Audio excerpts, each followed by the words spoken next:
Hello students, good morning बेटा। आप सभी का एक बार फिर से स्वागत है आपके अपने यूट्यूब चैनल एस्कोसिल एजुकेशन में। और बेटा आज हम पढ़ रहे हैं हमारी 4th क्लास की इंग्लिश का पहला लेसन प्लांटिंग। प्लांटिंग मीन्स होता है पेड़ पौधे लगाना। तो बेटा आज इसके शॉर्ट क्वेश्चन आंसर हम देखते हैं। When did the poet take a seed? कि पोइट को एक सीड कब मिला, कब लिया उसने? ए डे एगो, बी ऑप्शन है ए वीक एगो, सी ऑप्शन है ए मंथ एगो और डी है ए ईयर एगो। तो कब लिया था बेटा? तो ए मंथ एगो, सी ऑप्शन अपना राइट ऑप्शन है।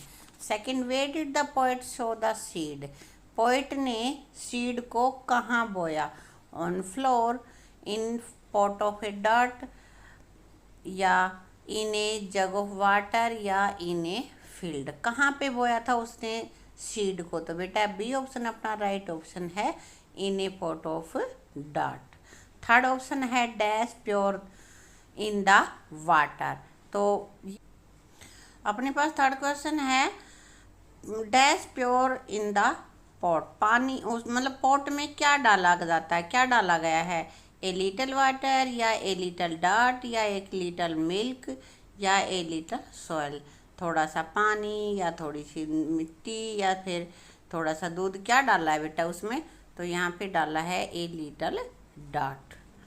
अगला फोर्थ क्वेश्चन अपने पास है find odd one in the following word. जो नीचे वर्ड्स दे रखे हैं इनमें से जो ओड है वो तुम्हें छांटने हैं। ए ऑप्शन है मैरीगोल्ड, बी है बैनान ट्री, और सी है रोज, और डी है सनफ्लावर। तो क्या है अलग है इनमें से? देखो मैरीगोल्ड भी एक फूल है, रोज भी फूल है, और सनफ्लावर भी फूल है ना। तो यहाँ पे अलग क्या है? बैनान ट्री, ये एक पेड़ है। तो ओड अपना हो गया बी ऑप्शन बैनान ट्री। अब बेटा अपने पास अगले है fifth question, way did poet put the pot?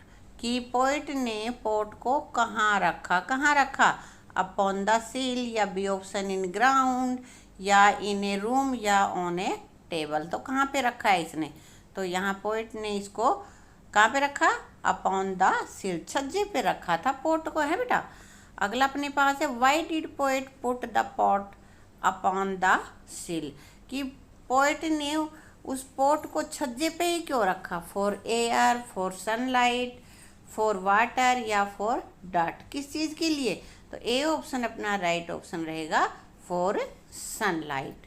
अगला बेटा अपने पास है seventh question, what is the first step of germination? अंकुरण। किसी भी चीज़ को हम अंकुरित करते हैं तो पहला ऑप्शन क्या रहेगा? Prepare soil, add some water, या C option take some seed, या put the seeds in the soil. कौन सा? हमें मिट्टी तैयार करनी है, या भाई पहले वाटर मिलाना है, या कुछ सीड्स लेने हैं, या फिर put the seeds in the soil की मिट्टी में कुछ सीड रखने हैं। तो पहला क्या काम करना होगा? पहला ए ऑप्शन अपना राइट ऑप्शन है, प्रिपेयर सोयल। कि हमें मिट्टी तैयार करनी पड़ेगी, जैसी हमें मिट्टी चाहिएगी वो मिट्टी हमें तैयार करनी है। अगला अपने पास है eighth question, rhyming word of fun is sun. कह रहा है कि फन का राइमिंग वर्ड हो गया सन। तो राइमिंग वर्ड ऑफ क्रो की राइमिंग, क्रो का राइमिंग वर्ड तुम्हें बताना है। जैसे ए ऑप्शन है ब्लो, बी है ग्लो, सी है ग्रो, और डी है हेलो। कौन सा रहेगा? तो बेटा यहाँ पे सी ऑप्शन है ग्रो, क्योंकि इसमें भी आर ओ डब्ल्यू आ रहा है, इसमें भी आर ओ डब्ल्यू आ रहा है ना। अब आगे अपने पास है ninth question, seed is an example of noun. Seed एक नाउन है। नाउन क्या होता है? किसी व्यक्ति, वस्तु, स्थान आदि के नाम को संज्ञा या नाउन कहते हैं ना। तो यहाँ पे सीड एक वस्तु का नाम है ना, बीज। तो यहाँ पे कह रहा है कि जो नीचे दे रखे हैं उनमें से कौन सा नाउन है, ये आपको छांटना है। मंथ है, सन है, या सी ऑप्शन मेक है, या डी ए और बी दोनों हैं। तो बताओ कौन से हैं? तो बेटा डी ऑप्शन अपना राइट ऑप्शन है, क्योंकि ए मंथ और बी पे है सन, तो ये दोनों ही नाउन यहाँ पे हैं। ठीक है। आगे 10th क्वेश्चन है dash is an action word. कि नीचे जो दे रखे हैं उनमें से कौन से ऐसे हैं कि उनको हम एक्शन वर्ड्स कहते हैं। तो बेटा अपने पास है नाउन, प्रोनाउन, वर्ब, एडवर्ब। कौन से हैं? नाउन एक्शन वर्ड होता है, प्रोनाउन होता है, या वर्ब या एडवर्ब? तो बेटा वर्ब एक्शन वर्ड होता है, क्योंकि वर्ब में हमें किसी काम के होने का या करने का पता चलता है ना।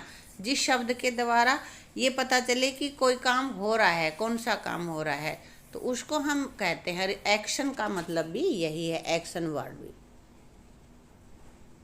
अब अपने पास है 11th question, what did the poet take one day in poem the planting? कह रहा है कि पोएट एक दिन क्या लाया था? सीड लाया, बी ऑप्शन सोयल लाया, सी ऑप्शन प्लांट लाया, या फिर डी ऑप्शन है वाटर। क्या लाया? तो बेटा एक दिन वो एक सीड लाया था ना, ए ऑप्शन अपना राइट ऑप्शन है।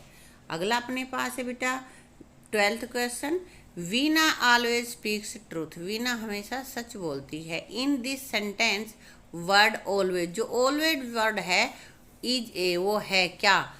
ए ऑप्शन वर्ब है, बी ऑप्शन नाउन है, सी एडवर्ब है, या प्रोनाउन है। तो ऑलवेज किसकी विशेषता को बताता है? स्पीक, बोलने की। और बोलना क्या है? वर्ब। जो वर्ब की विशेषता बताता है वो क्या कहलाता है? एडवर्ब कहलाता है। इसलिए सी ऑप्शन अपना राइट ऑप्शन है। आगे अपने पास है meaning of dirt is. Dirt का मीनिंग क्या है? लाइट है, या सोयल है, वाटर है, या डर्टी है? तो बेटा यहाँ पे बी ऑप्शन अपना राइट ऑप्शन है। डर्ट मीन्स होता है सॉयल। अब अपने पास है 13th question, right one word for two times. Two times का मतलब क्या होता है? दो बार। तो अब यहाँ पे इसके लिए अब तो दो शब्द हो गए ना, टू अलग, टाइम्स अलग, और फिर एक ही शब्द बना के तुम्हें लिखना है। तो यहाँ पे अपने पास ऑप्शंस हैं वंस, ट्वाइस, थ्राइस। इनमें से कौन सा है? तो टू टाइम्स का मतलब होता है ट्वाइस, दो बार, है ना। वंस एक बार, थ्राइस तीन बार। तो यहाँ ट्वाइस ही इसका वन वर्ड है। बी ऑप्शन अपना राइट ऑप्शन है। अब अपने पास है 14th question, which element do we need to grow a plant? कि हमारे हिसाब से प्लांट्स को उगने के लिए कौन सी जो एलिमेंट है वो ज़्यादा ज़रूरी है? हमें किस चीज़ की ज़्यादा ज़रूरत पड़ती है, किस किस चीज़ की आवश्यकता होगी? ए पे वाटर, बी पे सीड, सी पे सॉयल, और डी पे ऑल ऑफ दीज। तो बेटा मेरे हिसाब से डी ऑप्शन राइट ऑप्शन है, ऑल ऑफ दीज, क्योंकि वाटर की भी पानी को जर्मिनेशन के लिए सहायता मिलती है, एलिमेंट है ये, बीज भी और सोयल भी। तो बेटा इन सब के बिना तो कोई भी हम फसल या पौधा उगा नहीं सकते ना। और यहाँ पे डी ऑप्शन अपना राइट ऑप्शन है। अगला है 15th, I helped it to grow so nice. तो इसमें इट किसके लिए यूज हुआ है ये तुम्हें बताना है। प्लांट के लिए, वाटर के लिए, पोइट के, या डर्ट के लिए? यहाँ पे मैंने हेल्प की, तो किसकी? प्लांट की करी, या भाई हमने वाटर की, पोइट की करी, या डर्ट की? किसकी हेल्प की? तो यहाँ इट शब्द यहाँ पे आया है अपना प्लांट के लिए। प्लांट को उगने में उसने हेल्प की पोइट ने, है ना। How after the poet checked the pot. और ये जो पोइट है, इस पोएम में जो अपनी है प्लांट देखी, इसमें पोइट पोट को, उस गमले को कितने कब चेक करता था? सेल्डम, कभी नहीं, एवरीडे प्रतिदिन, टॉइस दो बार, या फिर इनमें से कोई भी ऑप्शन सही नहीं है। तो बेटा यहाँ पे अपने पास क्या आएगा बताओ? यहाँ पे आ जाएगा लगभग वो एवरीडे वंस या ट्वाइस करता था ना, तो यहाँ हम लिख देंगे एवरीडे। ठीक है। आगे है which fruit has a single seed. तो नीचे कुछ फ्रूट्स दे रखे हैं और उनमें ऐसा कौन सा है जिसमें कि सिर्फ एक ही बीज होता है?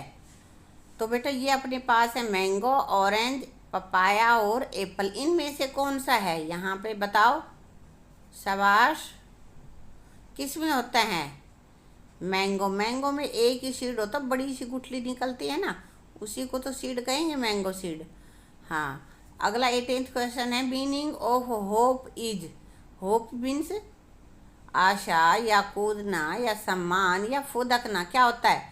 तो बेटा ए ऑप्शन अपना राइट ऑप्शन है, आशा। बाकी के सही नहीं है। अब 19th क्वेश्चन अपने पास है seldom, usually, daily, sometimes, always are the example of noun, pronoun, verb या एडजेक्टिव। तो ये क्या होता, कौन से ये शब्द जो हैं वो क्या हैं? नाउन है, प्रोनाउन है, एडवर्ब हैं या एडजेक्टिव हैं। तो बेटा ये सारे वर्ब जो वर्ड अपने पास हैं ये वर्ब की विशेषता बताते हैं। तो और जो वर्ब की विशेषता बताते हैं उस वर्ड को हम कहेंगे एडवर्ब। ठीक है, तो ये सभी एडवर्ब हैं। अब 20th क्वेश्चन अपने पास है, what Kemps out of the seed, बीजों से बाहर क्या आया? प्लांट आया या ट्री आया या सोयल आई या फिर फ्रूट आए, क्या आए बताओ? बेटा सीड से प्लांट आया, प्लांट आने के बाद फिर वो ज़्यादा बड़ा होगा तब वो ट्री बनेगा और इसी तरह से फिर वो फ्रूट देगा। ठीक है ना? तो बेटा इस वीडियो को यहीं पे समाप्त करते हैं। अगले लेसन के शॉर्ट क्वेश्चन आंसर एक बार फिर से करेंगे अगली वीडियो में। Thank you.